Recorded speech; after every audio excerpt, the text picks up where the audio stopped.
Previously, in the land of the wolf, we observed a family of merlins nesting in a white spruce.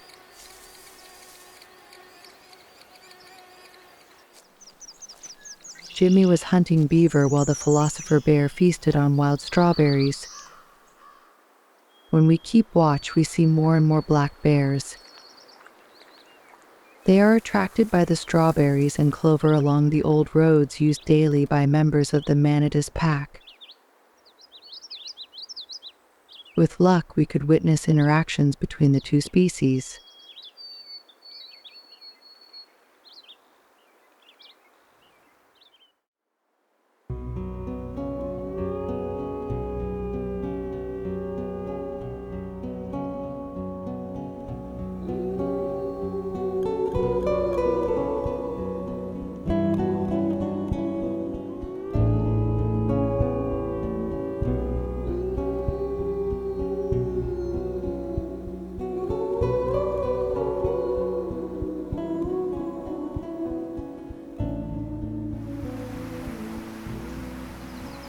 July. Season for daisies. We leave our usual observation posts in the hope of filming wildlife among these immaculate flowers. The path near the merlin's nesting site looks promising.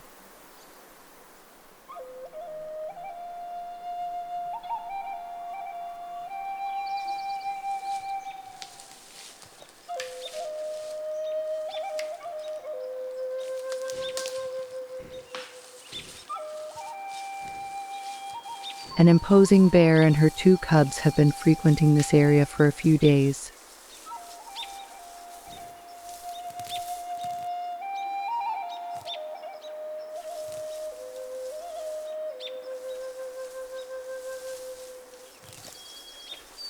A cub sniffed out a colony of ants under a rock.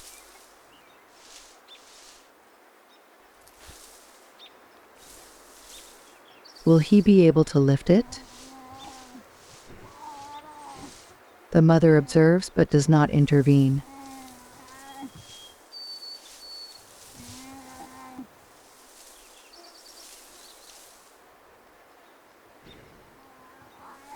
The cub's frustration reaches its peak.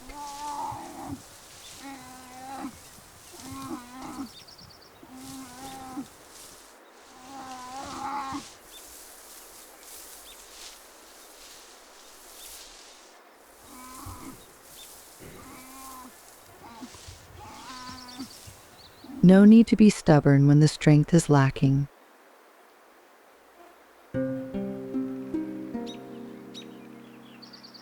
Alto's arrival takes the black bears by surprise.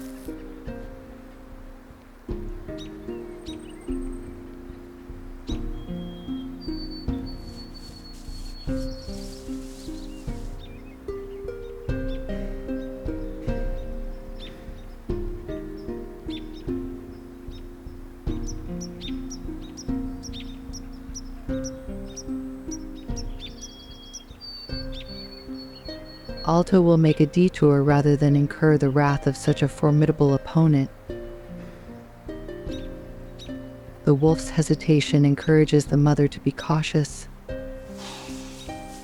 At her signal, the cubs climb to safety.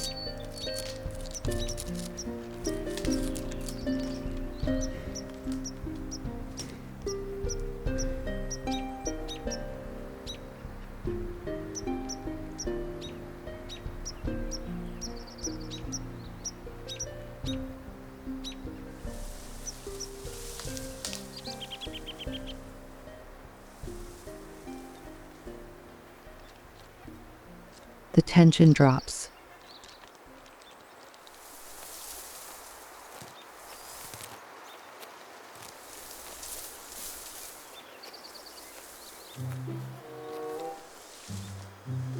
Fortunately, the cubs did not take refuge in the spruce where the merlin's nest is.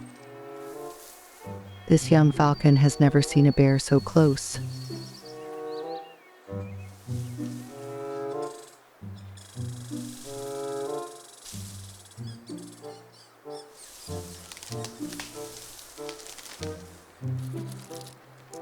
The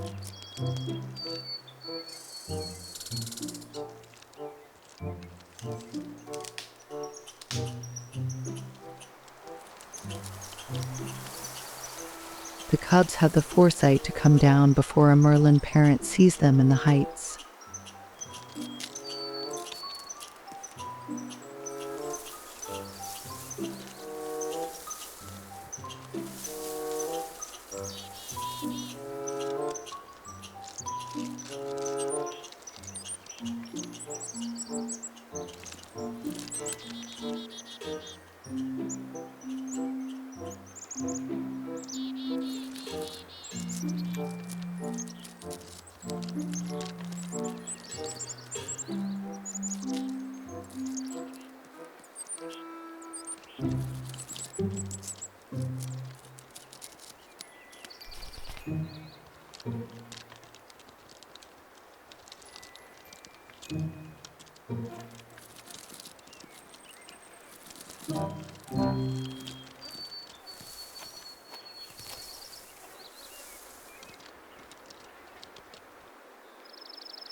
Once reunited, the cubs give in to the desire of playing.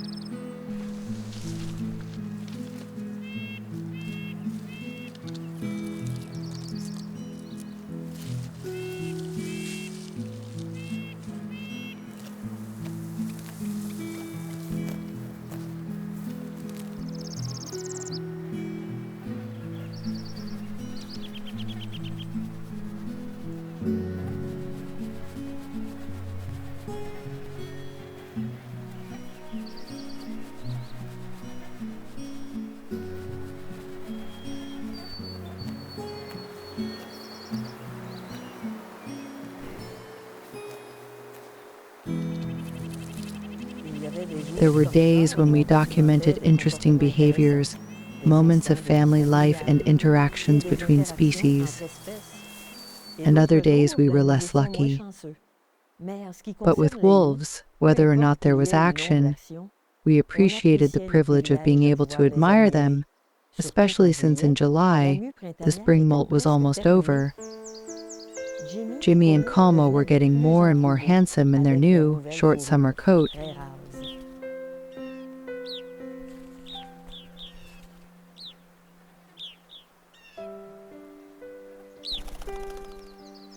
A morning like any other in the wolves' resting clearing.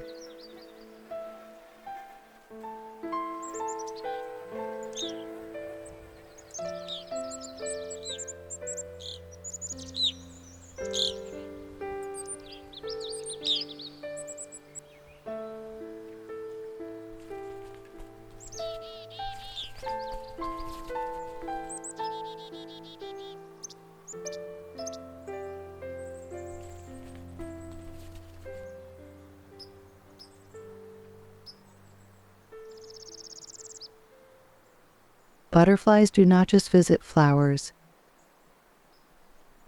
They find mineral salts, amino acids, and other nutrients essential to their health on moist soils, and even on urine and animal feces.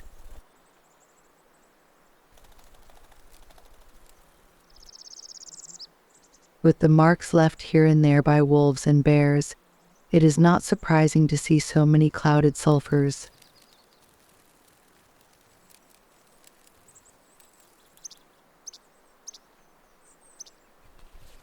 Como is more interested in us than butterflies.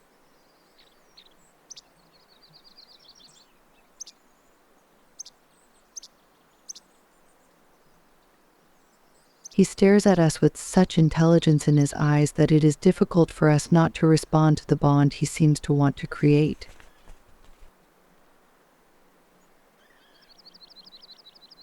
Each wild animal is an individual in its own, having a personality, experiences, and emotions, When we are aware of this, we no longer really distinguish between dog, wolf and fox, cat and lynx, domestic and wild.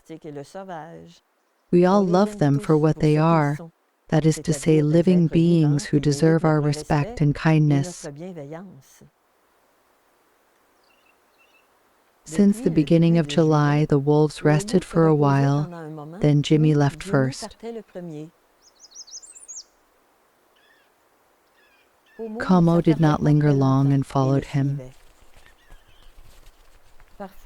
Sometimes they were absent for several days in a row, probably because new responsibilities kept them at the summer rendezvous site of the pack, where the pups were.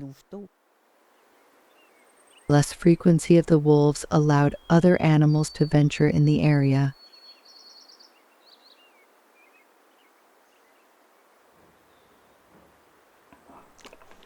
Even the Philosopher Bear has taken to regularly crossing Jimmy and Como's resting clearing.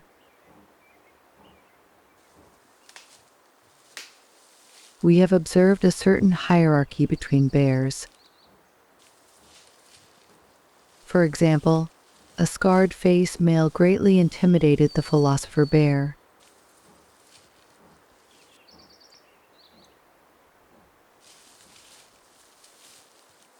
This back and forth of big mammals gave us the chance to film a memorable interaction between a wolf and a bear, the kind of observation you realize only once in a lifetime. That day, Como was alone when the Philosopher Bear showed up, walking purposefully.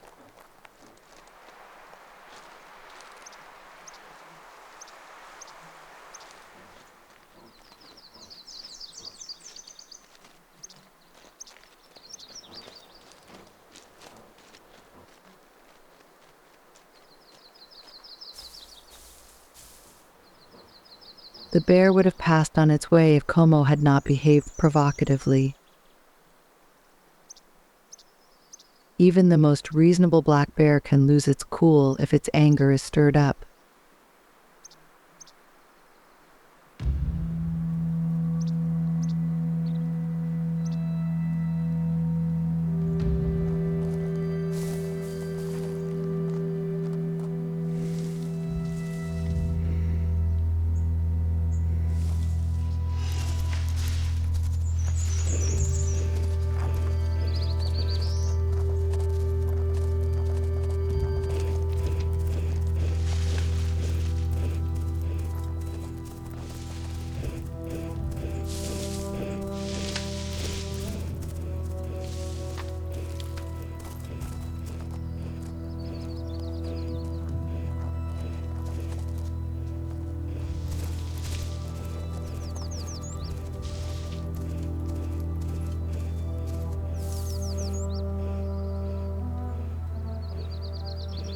Como literally laughs at the bear. He challenges him. He forces him to run behind.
After this series of charges, the Philosopher Bear lets go.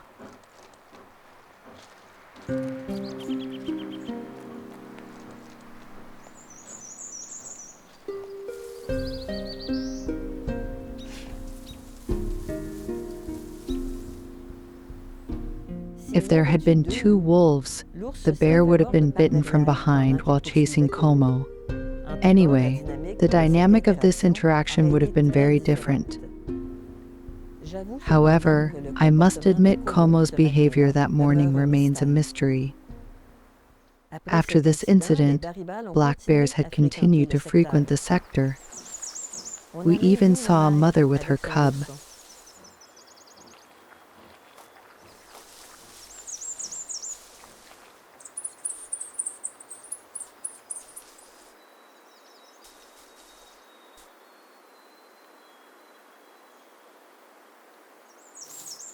It seems that flushing out insect larvae hidden under a stump is as difficult as lifting a large rock.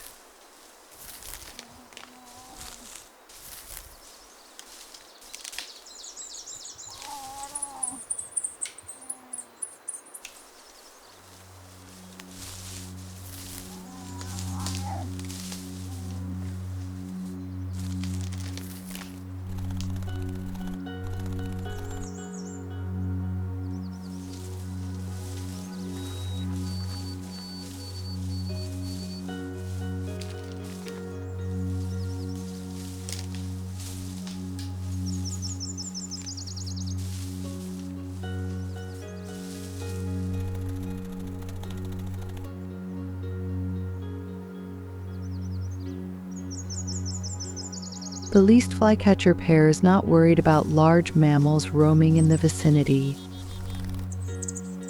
Flycatcher chicks require constant care. Prey abound and the comings and goings to the nest are linked at a frantic pace.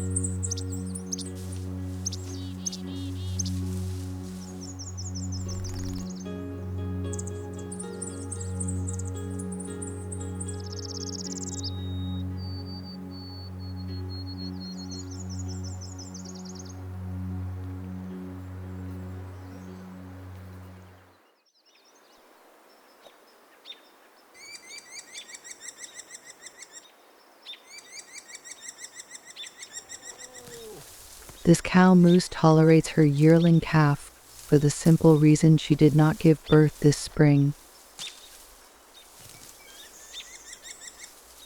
The merlin protests against the intrusion of the giants, who slowly move towards his young perched less than 2 meters from the ground, at the foot of the spruce where the nest is.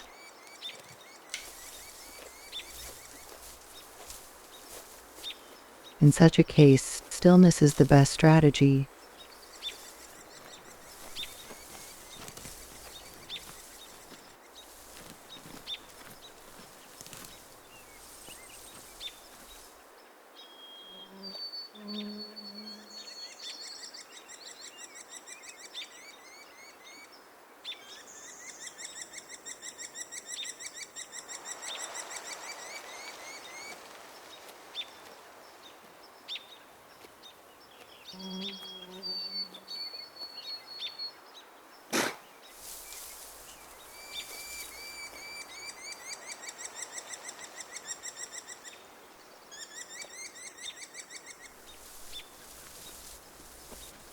It would be surprising if the cries of the merlin parent put the moose on the alert.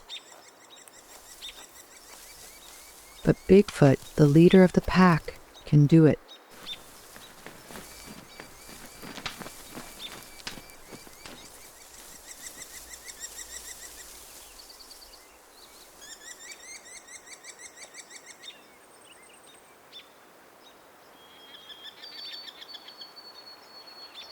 Calm returns among the merlins.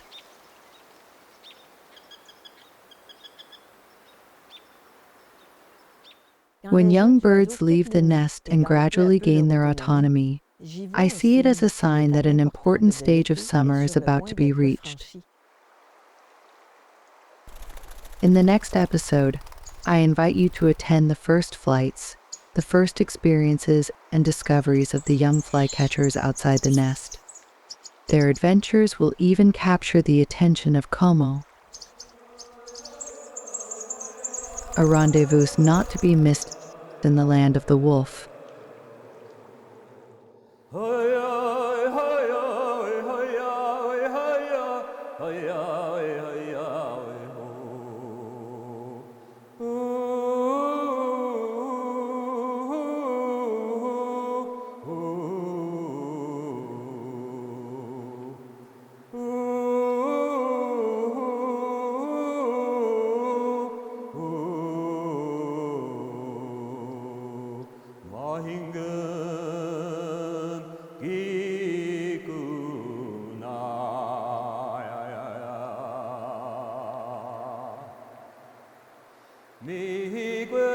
Manitou, Oya, hey, yo, hey, ya, hey, ya, hey, yo.